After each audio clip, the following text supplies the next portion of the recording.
Thank you all for coming. All right. Thanks, everyone. Well, welcome. Thanks for joining us for this intriguing conversation about collections and the stories they hold. I'm Kristina Royer, one of the collections development managers here at EP, alongside my colleague Meg Dolan, who you'll hear from as well. As many of you know, by having seen our current exhibition, we have an extensive print collection here featuring Scottish artists and international artists over the past 60 or so years since we've been open, and it acts as almost like a visual timeline of our history. We also have ephemera and photographs and old posters from exhibitions and some plates and blocks and different materials used in making some of our publications. We recently have been making an effort to collect more stories by doing audio and video interviews with artists that are passing through our doors, and also reaching back to artists who we've worked with in the past and former staff members. So we're looking forward to looking for more ways to share that. We featured some of those interview bits in the exhibition here. And as part of Edinburgh 900, we're also collecting stories from the community on their experiences with this building, which has its own historical significance as an industrial space. And we'll be sharing those in time as well. You can learn more about our collection through our website, and we're also on the Art UK website, which is like an aggregate of collections across the UK. And I'll hand it over to Meg. Hi, everyone. So before we get into tonight's conversation, I'd like to introduce our three lovely panelists. So we have Anna Hawkins, directly to my left. She's the Museum Collections Manager for the University of Edinburgh. Her role supports research and access to the art, musical instrument, geology, and anatomy collections. She's currently conducting an audit of the 8,000 artworks in storage and on display across the university's campus, which has thrown up many surprises. And then next to her, we have Kelly McMeekin, who is Heritage Lead for the Scottish Fire and Rescue Service and manager of the Museum of Scottish Fire Heritage, which tells the story of the evolution of firefighting in Scotland, as it has and continues to shape communities today. The FRS Heritage Collection is made up of objects which are enriched by the stories they tell of places, of people, of life, and of life-changing incidents. Working in the heritage sector since 2003, Kelly has a primary interest in museums, social history, and cultural development within the community setting.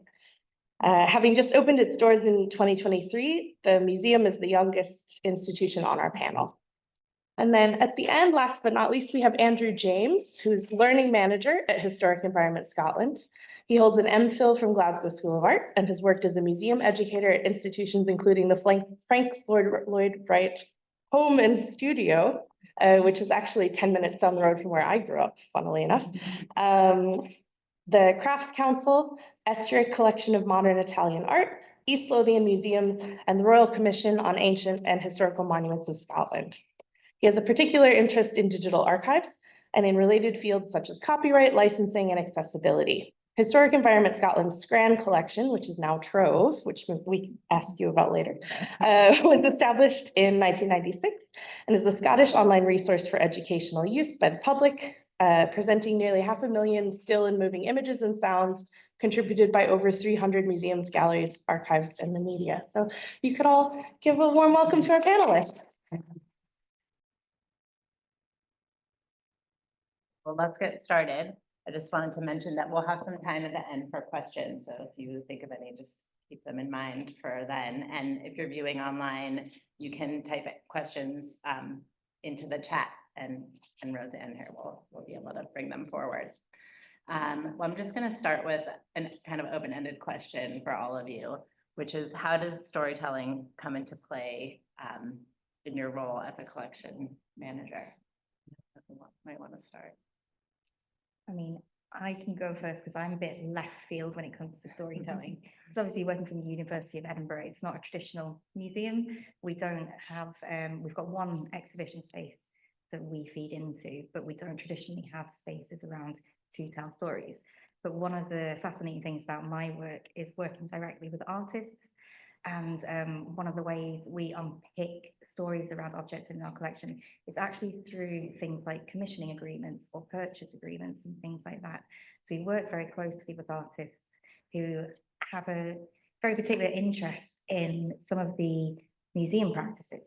So for instance, we work with this artist called Stephanie Mann, who has actually taken broken parts of the art collection that have been deaccessioned, crushed them down into tiny, like microscopic particles, and then put them into a new artwork.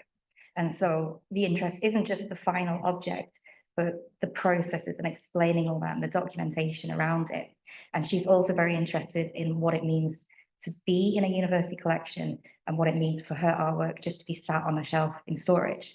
So we've come up with a different way of doing our like acquisition agreements and the formal paperwork. So in 10 years, if she wants to return to the object and change what has happened to it, so we put it out on exhibition and students are engaging, she'd like to change some of the agreements around it, how we've catalogued it and how we share that research outwardly, but also if it has just sat on a shelf for 10 years, she wants to be part of the process and explaining why that has happened. So I think this is a very new and interesting way that we're approaching storytelling, and it's probably very different to how you guys do things in a more traditional museum context. But then again, you've just opened, so you might have something completely different. Yeah, I think for us, we were probably going down the more traditional route of storytelling. I think for us, we had a challenge in terms of trying to look at how do we tell the story of an organisation, which is linked to events. But what we had in our collection was a massive amount of objects. So we needed to try and find a way to connect the objects to the story that we wanted to tell. So, you know, when we first started out, we had themes that we wanted to explore, but we really had to interrogate our collections to see what objects within those collections would be able to tell those stories for us. And then we had a bit of legwork, I think, in terms of trying to make that human and trying to find that human capacity, because I think a lot of people have that familiarization with the fire service. It's a big red truck that goes flying down the road or turns up at your house when there's an emergency. But at the very heart of it, it's really about human beings, and not just the people that work for the service or, you know, attend incidents, but also human beings whose lives have been affected by tragedy or incidents. So I think for us, it was trying to tease out how can we make these sometimes quite clinical objects tell those intimate stories. And I think for us, for SCRAN, storytelling and narrative were always at the heart of what we do. I say always, almost always. As you said, Meg, it started almost 30 years ago, 1996, 97. I always like to say we're older than Google. We're older than, we predate YouTube and lots of other sites. But initially, when the site was first initiated, the records were individual items, pictures, videos, and sounds with accompanying text. And in and of themselves, they were useful, but they weren't as useful as when they were put together into some sort of narrative. And they started doing that very soon afterwards. They realized, the people that started it, that building things into packs, and Pathfinder packs we call them, that's one of the ways we tell stories, was more useful. It gave the individual records more meaning when they could be grouped together and tell a story, rather than having to pick out individual items and construct your own story from those. So yes, it's definitely, we realized very early on the importance of storytelling, and we're continuing to do that. Nice. Thanks, guys. Yeah, I found that very helpful to have those pathways when you're on the SCRAN site, because it's so vast. And if you just type in something, it'll be like, are you looking for this group? Or like, I mean, it's just very, yeah, something I'd like to copy. Yeah, yeah, that's good. Kelly, I wanted to delve in a little bit more into what you were just saying about kind of this setting up the museum quite recently. So Kristina and I were wondering sort of what stories, I know you said you did have a lot of themes and things you were thinking of up front, and then you had to find objects to kind of let you know which themes were viable to present. But what stories were you setting out to tell when creating the Museum of Scottish Fire Heritage? And could you go more into detail about the kinds of objects and resources that were on hand? So when we began the process to create the Museum of Scottish Fire Heritage, there had already been a previous museum in the fire station in Lauriston Place. When the service restructured, that museum was closed and the collection was put into storage, but always with the intention that the museum would be revived once we found a location. So when we got our new location, we're part of the community fire station at McDonald Road in Leith. When we got that new location, we started to think about, well, what does the Museum of Scottish Fire Heritage actually mean? Because the museum in Lauriston Place had focused almost exclusively on firefighting within Edinburgh and the kind of wider Lothian and Borders area. But as a national organisation, we wanted to represent everyone in Scotland and all the different brigades. So at that point, there was one single service, but the previous iteration, there had been 8 legacy brigades, as we call them. And so we started to think about, well, what does it mean to be a fire brigade in a different part of the country, but we're now this one single service? So we kind of had to shift our perspective a wee bit from something that was quite local to something that was quite national. And so that became really challenging in and of itself, because we can't attribute dates to things, for example. So we often get asked, you know, when did firefighters start using Nomex, which is a particular type of tunic fabric? And we would say, well, we can't tell you that for the whole of Scotland. We can tell you for maybe Lothian and Borders or Strathclyde or Dumfries and Galloway, but we don't have data for the whole service because it wasn't the whole service at that point. So we realised that there was some things that we weren't going to be able to achieve, but we knew that what we needed to do was tell the story of firefighting throughout the whole country. So we decided to start from a kind of chronological standpoint, and what became a bit of our kind of, I guess, our kind of flagship would be that the fire service was established. The first municipal fire service in the world was established in Edinburgh in 1824. So we've just had our 200-year anniversary. So that means the first kind of locally funded or government funded fire service started in Edinburgh after a really major fire in 1824. And we had a lot of information about one particular person, a man called James Braidwood, who was the first master of engines, what we would know the title to be as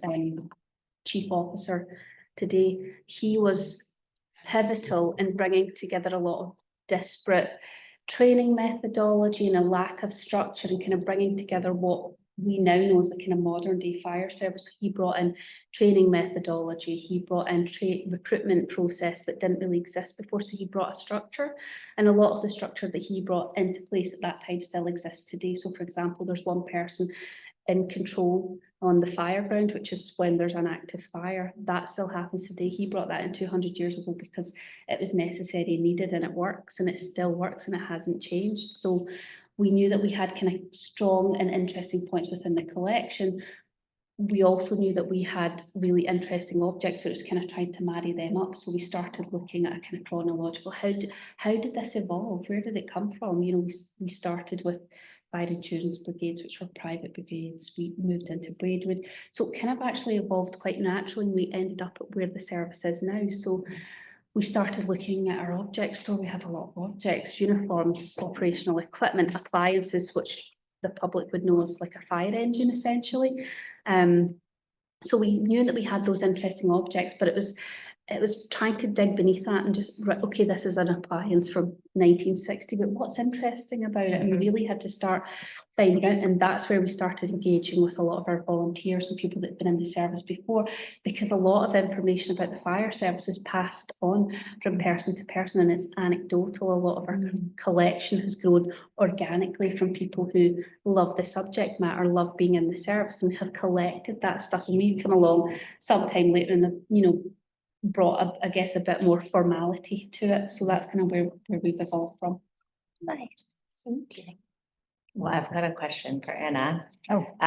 The university's collection recently took on the ECA Edinburgh College of Arts collection when the schools merged. And I know from visiting your stores that you've acquired a lot of student works. And I was wondering, how do you tackle identifying and placing value on unidentified and anonymous artworks, and how has like research or lore come into play with trying to give meaning to those works? Yeah, so ECA actually merged with Edinburgh Uni back in 2011, and my first role at Edinburgh University was actually ECA collections assistant. So my job was essentially to shift through I think it was about 6,000 like unidentified works on paper, oils and acrylics, all sorts. So we were very, very lucky at the time that we could work very closely with the head of drawing and painting at that point, Gordon Brennan. He's since retired, and we had hopes of him coming back as an honorary curator to help us fill in some gaps, but that has not happened. But at the time, we would literally go through the stores with him to every artwork, and he would go, oh, that's that person, oh, that's that person. We should definitely be keeping that. Even though there's no information on it, we could then start making notes and process all of that information. Now, obviously, we don't have that connection. A lot of staff at ECA retired in the pandemic, so there's not that in-house historic knowledge, but we are lucky, like you, we have Art UK, and we've got our own website that pulls through data from our back-end collections management software. So we do get a lot of inquiries from the public or former art students saying, well, that's actually my work, and it's actually got this title, and it was painted then. So we've got all this tracing of just students. And then the good thing is we can start a dialogue with the artist then. Like, so who were you studying with? Who were you studying under? You know, what were your favorite things about art school at that time? So we can kind of draw out a bit more of the ECA history, which we can then take notes of. But I have to say, ECA has been through a couple of refurbs in the time that I've been working for the university, and the things we have found is just been amazing. Like, there was one instance there was a wall pulled down in one of the old sculpture studios, and we found these bronze heads. We were like, what is this? What?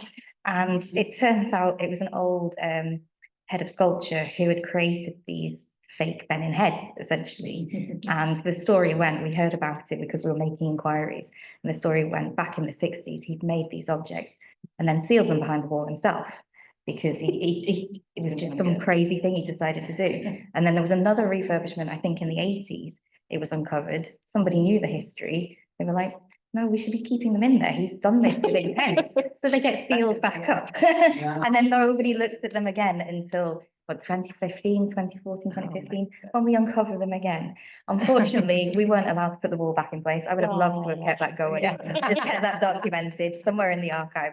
But unfortunately, we weren't allowed to do that. So now they're sat in my store, but we've at least got that kind of verbal oral history attached to the record. And there's other things that we've pulled out. So there's essentially a chaise longue that used to be in the staff room, and the verbal histories I've heard about what went on in that room and what that couch thought. I haven't quite found a way to put that into the record yet, but I've definitely got a file with some of those histories attached. So with ECA, it's fascinating because it's like the things that we're collecting. Like, there are some things that go back to the early start of ECA when it was still part of the RSA and things like that. But most of the work comes from the 60s onwards. So we can still have those conversations with existing artists, alumni, former members of staff. So it is exciting, and we do uncover quite a lot on a weekly basis, just emails through. But the other big thing that hasn't been done yet is, with the merger, we took in the ECA archive as well. So that's just undergone its rationalization process. So basically, it's where you dispose of anything you don't need. So like somebody's staff expenses receipt, we don't need to keep that from the 70s, but everything else is now being whittled down so that the actual cataloguing can start happening, which means that the ECA archive will be open for anyone to research and have a look at, which means we'll then expand our own records on the artworks we have, who was painting what, when, with who, all of that kind of stuff. So that's another 20 years worth of work for us, so we can start unpacking, which is, it's going to be brilliant when we do it. But, you know, yeah. Yeah. So I have a question for you, Andrew. Okay. Don't know if you saw this coming. So the Trove collection, formerly SCRAN, we got the email earlier this week about the name change. Like we said, is a repository of images coming from a variety of sources. But what we thought was really interesting about it was not quite how you're collecting them, but how it helps other like the licensing model that you have. So can you talk to us a bit about how Trove, formerly SCRAN, and its unique model of licensing helps other organizations tell stories as well, and you know how it collects, tell us about it. Sure. Well, as Meg's already mentioned, I think, for those that might not know, SCRAN is a big website full of pictures, videos, and sounds from over 300 different organisations, big and small, from around Scotland and other parts of the UK and other parts of the world as well. So it goes from places like the Glasgow museums to NASA in the USA, the British Museum, the British Library, lots and lots of Scottish organisations, the National Records, the National Galleries, lots of smaller institutions, archives, libraries, etc. around Scotland. And I think that's part of its strength in storytelling, in that you can tell stories by drawing on lots of objects from lots of different places that do lots of different things and tell lots of different stories. So, for example, I've mentioned already Pathfinder packs that was part of my job to create at one time and tell stories. I looked at one today, a typical one, about a place in Sutherland in northern Scotland called Cape Wrath. We've got a Pathfinder pack on that, and it pulls together materials from 12 different organisations and individuals. And the stories that it tells range from the military history of the site, and there's records from the Royal Commission on the Ancient and Historical Monuments of Scotland. There are records from the National Records of Scotland. There are records from the National Library. There are maps and other things. There's also geological information about the site for geographers. So we've got stuff from the British Geological Survey, especially taken from there. We've got material from NASA describing solar eclipses from Cape Wrath. We've got poetry relating to the site. We've got oral histories. We've got individual photographs. And all of these give a really rich story. They tell a really rich story about Cape Wrath, not just a one-dimensional one, but one that takes in lots of different points of view. And so that's one of the strengths, I think, for ourselves, for our users, which include organizations, but also, individuals, universities, scholars, etc. But over and above what we do, I think one of the really important things that SCRAN was able to do, and that I hope that Trove will be able to do going forward, was devolving the authority from ourselves, from the institution, from SCRAN, to the end user. And this is something that's becoming more commonplace in many institutions now, making the case that we don't have the final say on how narratives are constructed. There is a tool built into SCRAN called albums, and from very early on in SCRAN's life, people were able to select their favorite individual records, build their own packs, and then reorder them in the way that they wanted, and then annotate them as they wanted. So they could use these for educational purposes, for research purposes, and it was a tool that enabled people to create their own narratives. And as I say, this is something that a lot of institutions are doing more, listening to the public, asking for feedback, having more of a dialogue. But SCRAN was quite early to the table in doing that, in devolving this authority and giving users the tools to construct their own meanings from the materials that we had. And people can change meaning as well. So, for example, a French teacher could take images from across the site that might be used to illustrate lots of different things, and then turn those into a language pack, maybe put the French words for each one underneath them, and completely change the meaning of each picture and its usage. So that to me was a very important thing. As I say, I hope that Trove, which I might get to talk about a little more towards the end of today, is able to continue this, because I think it was a really important part of what SCRAN did. Amazing. I love that thought about devolving authority. Fantastic, thank you. I'm shifting my question a little because I think a lot's been covered, but I wanted to talk about intangible heritage, which is a word that's used a lot these days, and as a way to capture cultural heritage, folklore, personal histories, oral histories. And I was just wondering if any of your organizations have a strategy in place to deal with intangible heritage and actually actively collect it from now, like starting now. So we have a very healthy acquisitions budget, which in this climate sounds horrible to say, but at the same time, it is supporting artists. And particularly we work with ECA students and we purchase from their degree show every year. So we have a set budget for that, which will actually be happening next week because it's a degree show. Go see it. It's going to be great.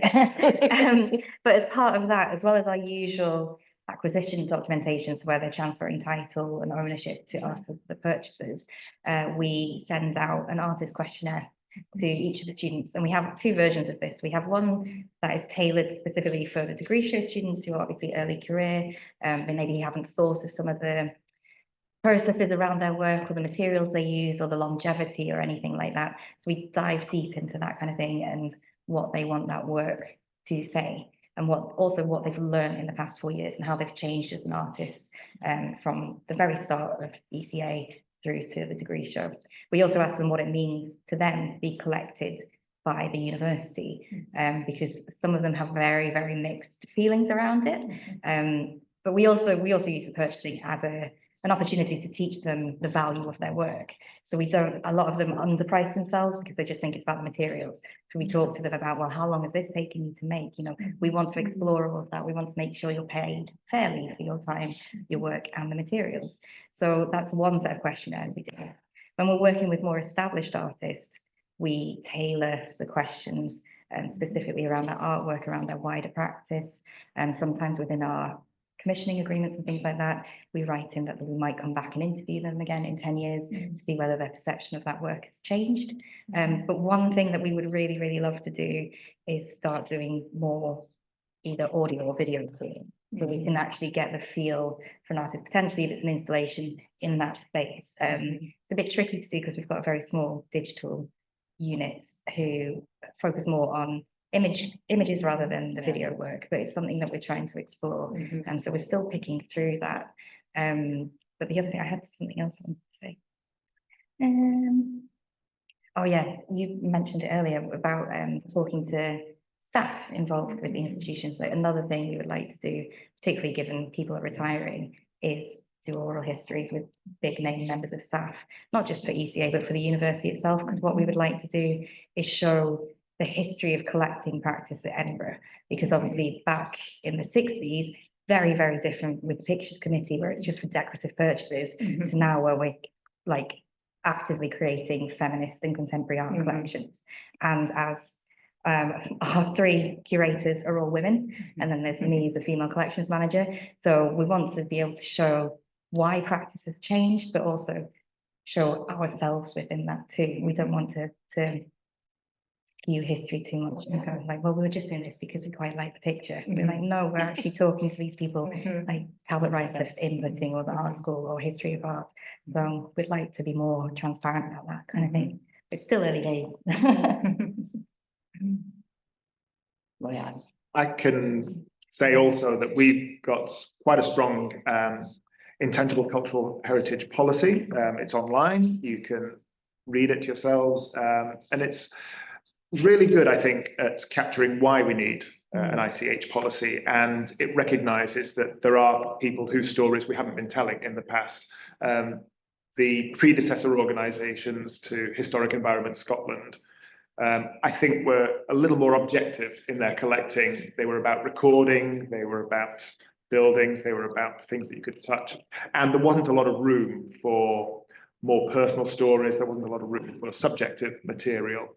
SCRAN, I'm happy to say, was always a little more focused on subjective material, not exclusively. We had a lot of objective stuff as well, of course, but we were able to entertain things like oral histories and songs and traditional stuff like that, partly because of the file types that we had. A lot of our other organizations' archives only were able to accommodate pictures of various sorts, and that tends to privilege the written word, the photographic, the objective. Whereas the sorts of materials that we were collecting, videos and sounds, they could quite often contain slightly wider perspectives on material. And we do have this ICH policy, and SCRAN itself had a really nice feature called Contribute, which again, I hope we carry over into Trove. Certainly other parts of the organisation have had similar policies like My Canmore, where we've gone out to the public and asked for material. And a recent example that I can give from SCRAN, where we did collect some fantastic stuff that we wouldn't have got otherwise through this mechanism, was the widow of an actor called Duncan McRae, who was a Scottish actor. Most people everybody in the room is far too young to remember him. He died in the 60s, I think, but I know he was in The Prisoner, and he was in Casino Royale, not the one with Daniel Craig, but the one before that. And he was also a singer and did lots and lots of Scottish records, all of which are out of print now. They were done for small Scottish labels, and his daughter got in touch with us and said, would we like this material? And we had to do a lot of due diligence around copyright and things like that, but we couldn't locate the original copyright holders. So we decided to put it online, and we've managed to effectively save it for the nation. It's really, really interesting stuff. Their little comedy skits and songs, 4 or 5 albums of his material, and it's all available on SCRAN. So yeah, there's a lot of intangible cultural heritage that we've managed to surface through A, our policies, and B, the technical expertise that we had in allowing people to upload this stuff. That's crazy for a site that's so old to have been able to support video and sound and stuff, because that's like a huge problem we have with our urges to like take more videos and audio is just how to present it. A lot of websites don't really allow you to easily plug those things in. So yeah, there are challenges associated with that. yeah, We can maybe discuss later. I don't know. should we move on? Sure. We're being conscious of time. But I just want to, if I think the last 2 are quite important, but this one, if you could just tell a quick instance where a story about an item in your collection came to light that changed the meaning or the significance of the object. Yeah, I mean, we had that happen quite a bit, I think, because when we first started looking at our collection, we didn't always know what we had. We would get people giving us things, oh, we found this in, so-and-so's office and they've retired now, and, here's like a lovely framed painting. But one thing that we got quite excited about was we had an early piece of legislation relating to fire in Edinburgh, the 1703 Fire Act, which was in a horrible frame that was broken with cracked glass with a bit of tape on it to repair it. And we just always presumed that this was like a photocopy of that piece of legislation. And because the frame was broken, we just decided to remove it. It was kind of getting dangerous because the glass was broken. And when we opened it up, we realised that it was really old paper. So we kind of started looking into the Fire Act a wee bit more, and we found out that the National Library of Scotland had 3 copies of it in existence. So we took our copy there and asked them if they could verify it. And so they have, I think, 2 copies that they have out for research purposes and 1 that they keep for good. So they have 3 copies. And then they informed us after comparing our one to theirs that ours was an original copy as well. It had the same printer's marks, and we were kind of being a bit blasé and being, oh well, it's just a photocopy, so we don't really need to be too gentle about it because we're probably not going to display it anyway. And then we're a bit horrified when we found out that it actually was an original piece of legislation from 1703, and it's one of the earliest pieces of legislation that sets out how the City of Edinburgh should deal with fires, what they should do, what they should put in place, how they could prevent fires. I think the other earliest piece of legislation is from 1426, so there's quite a big gap in between the 2 pieces. So that was quite exciting for us. That's all I had. Anyone else? Well, I've got stupid ones, but it's related to Yeah. their, good old Sean. It's You've seen Sean in the store. Luckily. But Sean Connery, back when he was Thomas Connery, was a life model at ECA back when he was doing his milk rounds in this area of Edinburgh. So there was a portrait of this guy in his little blue underwear, naked otherwise, lovely quiff. And it always had written on the back of it, portrait of Sean Connery. And we're like, but he was Thomas Connery at that point. Why would they know it's Sean?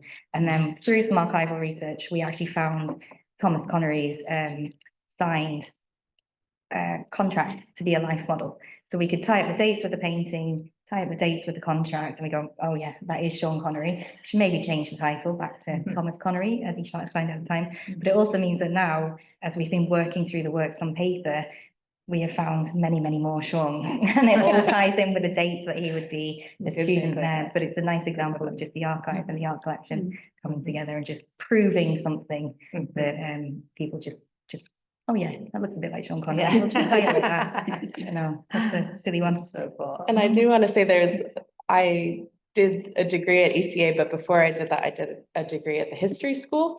Yeah. And one of the first things I learned upon moving to Scotland and going to University of Edinburgh was that there are life model drawings of Sean Connery in the archive. And I was like, if. And then you came to visit the other week. I did. And you saw him in all his glory. But yeah, the legend lives on. It's gonna be the most requested.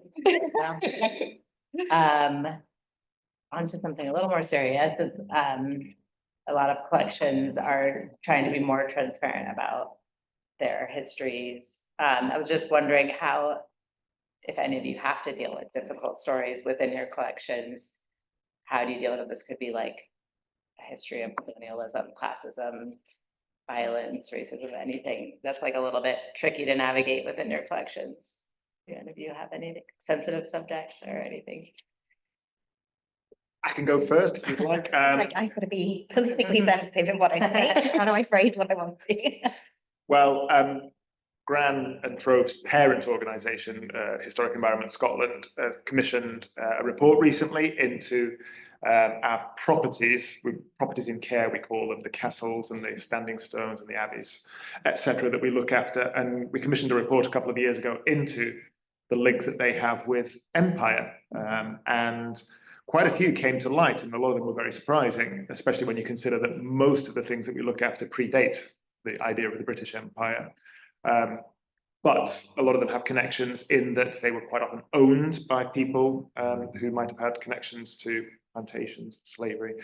Some of them, the land that they sit on might have been owned by these people. So we've got standing stones with connections to slavery, for example. And a lot of our properties have military connections as well. So there's obvious connections to India and elsewhere. And eventually, we're just at the start of the journey of being able to tell these stories fully, but eventually the research that we do will end up in our archive materials, I'm sure. But again, SCRAN was quite early to the table in allowing people to add their voice to records. And it was always, very nearly always, a little feedback button that said comment or add info. And again, this is something that's familiar to everybody now, but this was back in the late 90s that they were doing this. And so the records were always they were never thought of as complete. They were always, my boss used to say, in beta mode rather than alpha mode. They were always being corrected, and we never assumed that they were 100% correct. And so people were always able to comment on them,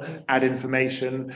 And a lot of information came to change what we know about the records. Usually it was small stuff like, something with a picture might have been the wrong way around, or something was miscaptioned, or it was a typo or something like that. But sometimes it was quite big stuff. And a recent example of that was a pathfinder that we had on Red Clydeside, which was the union movement, labour movement back in the early part of the 20th century in Glasgow. And somebody thought that we weren't being even-handed and gave their account, and we were able to incorporate that into the material and acknowledge that this point of view. And so it's an ongoing process. That's the whole idea, I think, that this knowledge is never fixed. It's always contingent, and we're able to update it.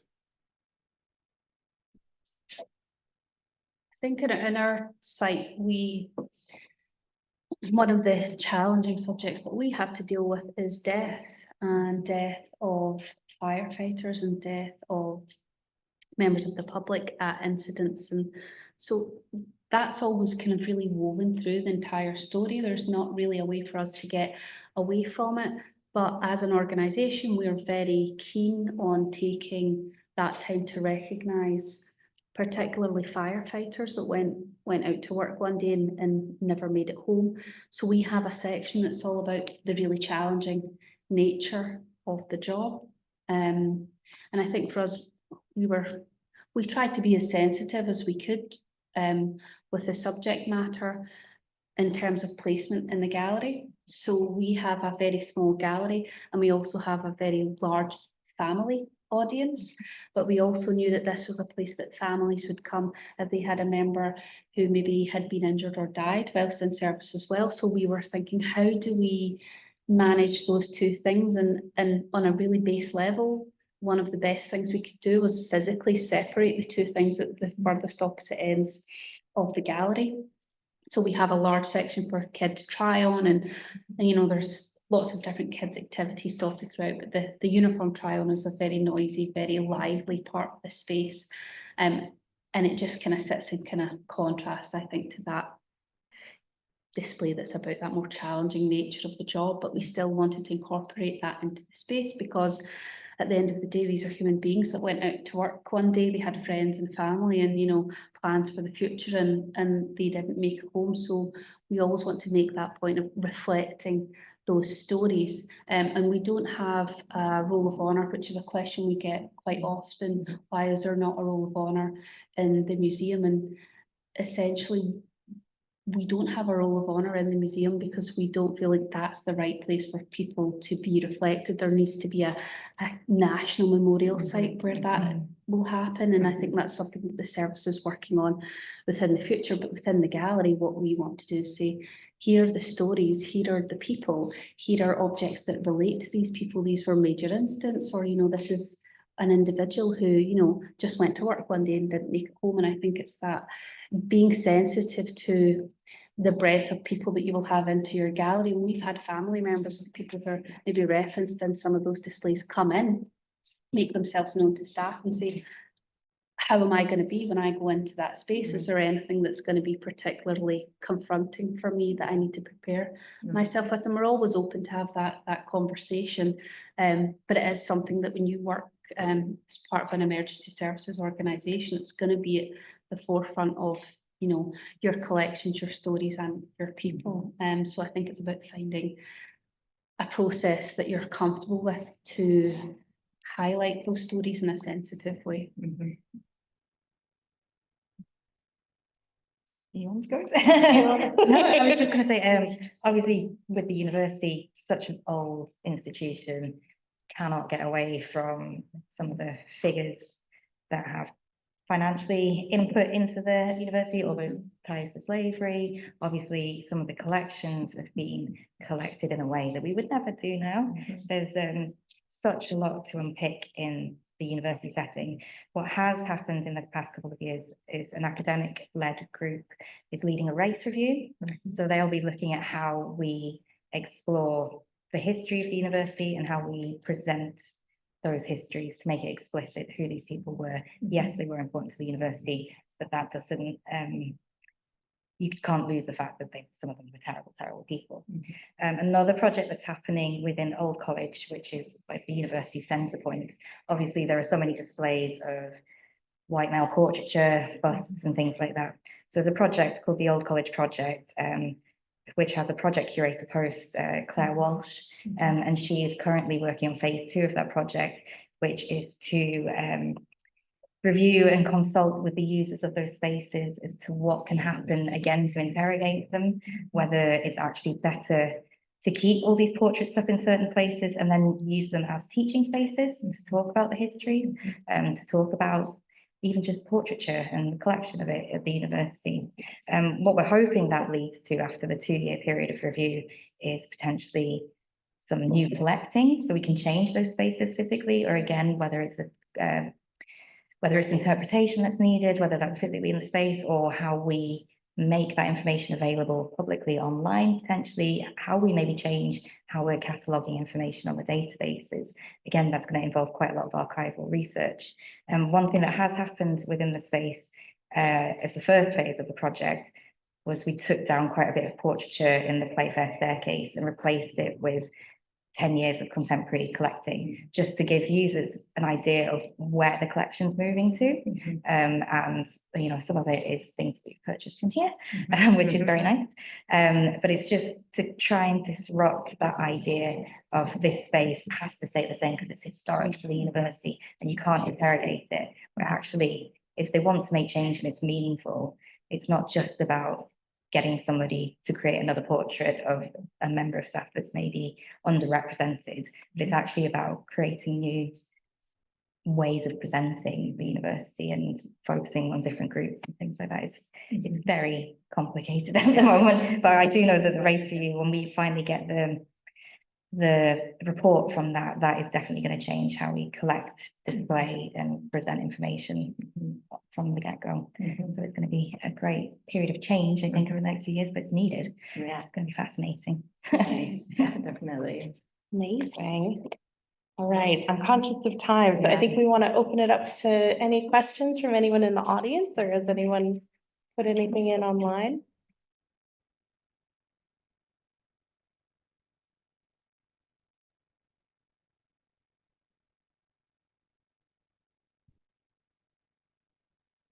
Anybody? I do have another question if nobody in the audience does. Okay, why don't we move on to our last All question? right. So, surprise, another question. How does technology play a role in capturing stories, and what are some of the challenges you face with having to store and care for digital-born items? Which, for anyone who doesn't know, that means items that originated in a digital format. So not like a documentation of a painting or something. Well, I think my experience is possibly different to yours, Kelly and Anna, in that pretty much everything that SCRAN did was digital. All of its records are intangible, they're just digital records, are just zeros and ones. And I think what's changed is that it's become cheaper and easier to create material and to access this material. Back when SCRAN started nearly 30 years ago, it was a very expensive business, and the startup costs ran into millions of pounds, but most of that money was given out to institutions to help them digitize their material for the first time ever. And it was a very expensive business. Digital cameras were £10,000 plus, scanners were £5,000, and it cost a lot of money to digitize things to a standard that even the cheapest mobile phone can exceed these days. So it's easier and cheaper now, but conversely, that's presented a problem because nobody's going to fund it anymore. There was lots of funding for this sort of thing 25, 30 years ago, and now nobody funds this because the idea is that everybody can do it really cheaply and easily, but that means it doesn't get done. There's a lot of stuff that's born digital, and that tends to be the sort of stuff that we collect these days or have been collecting over the past 10 years. But there's a wealth of material out there that's still not been digitized yet, paper material and other 3D material, and it's not going to get digitized anytime soon because there's no funding for it. That's a big problem. The other problem, of course, with any sort of digital assets is, I know that our 3D archives, our physical archives, there's material there that hasn't been touched for 30, 40 odd years, and it's just stayed there, whereas digital material, ironically, needs constant upkeep, far more than physical stuff. Ironically, I don't think people realize this initially, but they've soon realized that, you know, I'm sure all of us around the table have had a disc that we made 6, 7 years ago that can't be read anymore, or a USB stick or something like that. And so these things need constant updating. And in SCRAN's lifetime, I know that we've had to move file types many, many times to try and keep up with technology. All the videos initially were encoded in Flash, and then sometime about 10 years ago, we had to re-encode these as MP4s, which was a big undertaking. So that's another challenge. And the other challenge is just keeping the platforms going, I think. And you've mentioned already, Meg, that SCRAN will be closing after many years. It's being retired, and this material from SCRAN and a lot of other archives that HES runs, including Canmore and others, is going to be in a new place called Trove, which is already up and running, and I'm sure will be a fantastic repository of material. It's going to be bigger than any of these individual sites. I just hope that it can have some of the functionality that SCRAN had. We've got a working group that's working very hard to try and ensure that that happens, try and ensure that, for example, we can show video and sound, for example, that we can have the same functionality as regards creating narratives and allowing users to access this sort of stuff. I'm confident that will happen because I know that HES is on board with the idea of storytelling and can do it actually in even more ways than SCRAN ever could. There's the potential for podcasts, blogging out there. So there's lots of ways that we can use this material to tell stories in the future. I'm very hopeful that'll happen. So again, with acquisitions, we acquire a lot of moving image work, but our problem is we want to make it accessible, but not too accessible, because obviously we don't want to have to deal with the copyright problems that arrive with that. But obviously with the university, we're very, very lucky in our digital support. So we actually have a digital archivist who works with us to ensure the long-term preservation of both the born digital work itself, but the host of material that comes with it. So for example, if you've got an installation of a moving image work, we can then connect the installation documentation. So it means that going forward, if it's presented again, we've got exactly how the artist would like it. The difficulty with that is we haven't come to a decent way of sharing this information with students or researchers properly yet. So like, at the moment, we've got a platform. It's a bit like YouTube, but it's called Media Hopper, and you have to be a member of Edinburgh University to log in to view anything that's up there. So you can view, say, the moving image work, just the file, but you have no idea of what that should look like, what the artist's intent is. So what we're trying to do now is, so recently we loaned an artwork to the fruit market called Sisters by Petra Bauer. As part of the documentation of that work, we actually did a walkthrough. So you could see exactly how it was installed in that situation. And we've then uploaded that to Media Hopper, so you can see the work, but you can also see how she intended it to be shown. So we're starting to move more that way when it comes to these things. But it is very difficult. Like we've had to, the thing for us is to try and get the buy-in that digital collections objects should be treated the same as the physical. People don't seem to have that buy-in just yet. So I sit in the conservation department and I'm constantly trying to argue that the most high-risk items are these files, you know, or this bit of hardware. And it's going to sink in. I'm starting to feel the buy-in, especially when we do things like, we've just started doing a thing called an activation report. So it's exactly the same as a condition report if you were loaning a physical object. So you would mark up whether there's a loss in a frame or anything like that. But the activation document, you do exactly the same thing, but for the installation of a moving image work. So you detail every component that you've used to show that piece.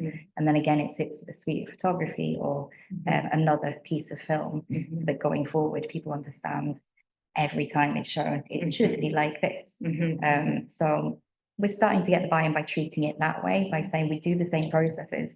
They might be called different things, but it's essentially exactly the same work. But early days. The character. Yeah.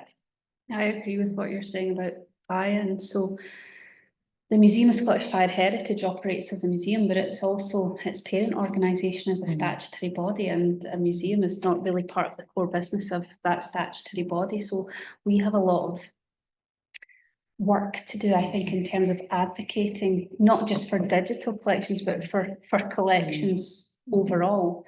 And I think one of the things that's been highlighted recently is that our acquisitions or our collecting policy is really the collecting policy of the statutory body and not that of the museum or the heritage collection. So we are undergoing a massive rewrite of that document at the moment.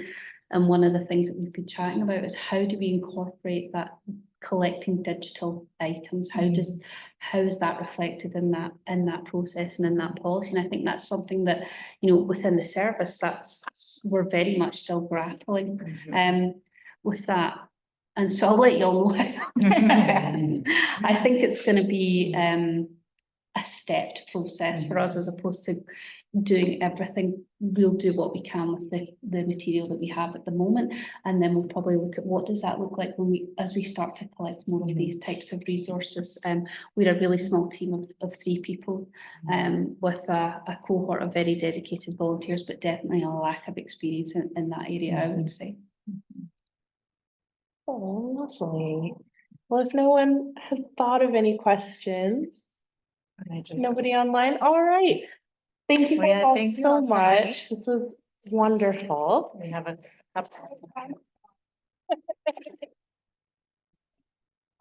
before we wrap. Yeah, so Thank you all again for coming. We hope you enjoyed this evening. And we wanted to tell you about a few upcoming events before we let you go. So we have a new reading group we're going to be trialing here called From Plate to Page, which is happening on Thursday, the 5th of June. It's going to be a non-academic conversation engaging with texts and zines that look at printmaking's role within social justice, emancipation, identity, and self-expression. So that's June 5th. And then we also have on June 15th, our studio member Scott Baxter is running a workshop, Zines and Paper Sculpture, where attendees will incorporate different types of communication to create narrative paper sculptures. So those are two exciting upcoming things. And beyond these events, you can catch or you can view these exhibitions will be up through the end of June, June 29th. And don't forget that you can see many more prints in our shop, prints by some of our members, and some of our publications are in the browser there. It's really fun to take a browse there. Also, just to reiterate that you can learn more about our permanent collection on the website, and you're welcome to email Meg or I to come for a visit and have us take out some of the things and the special items in our collection. And of course, we have a robust program of printmaking workshops, classes, and taster sessions running throughout the year. And so if you haven't tried your hand at printmaking, go on the website and see what you can sign up for. And do you guys have anything coming up you wanted to plug before we wrap? I mean, there's anything, I mean, we've exhibitions. got a lovely exhibition opening in the main library in 30 George Square. It's called Rooting, and it's all about art and ecology, sustainability. Oh, nice. But I'll also reiterate, if anyone wants to come and see any of our stuff, just send me an email and we can make that happen. Yeah. Yeah, we have quite a full programme of events at the Museum of Scottish Fire Heritage, so please check out our events page and sign up if you want the chance to pet one of our fire service fire investigation dogs. That will be coming up later this year. These are dogs that are highly trained and go into not live fires. I would just like to make that very clear. They go into incidents and look for evidence. HES is a big organisation, a lot of stuff going on. And Trove is possibly the one thing that's most related to tonight that's happening. But one thing I was very impressed by in the physical realm recently, we've got a publishing wing that publishes lots of great books. And we've published our best book so far, I think, one of the best books ever. It's about Art Deco in Scotland. It's a gorgeous book, a great coffee table book. I highly recommend you pick up a copy. Check that out. Maybe even sell it in the shop. Yeah. It's a really great book. Amazing. Take a look. Well, thanks again, you guys, for joining us, and thank you all for coming tonight.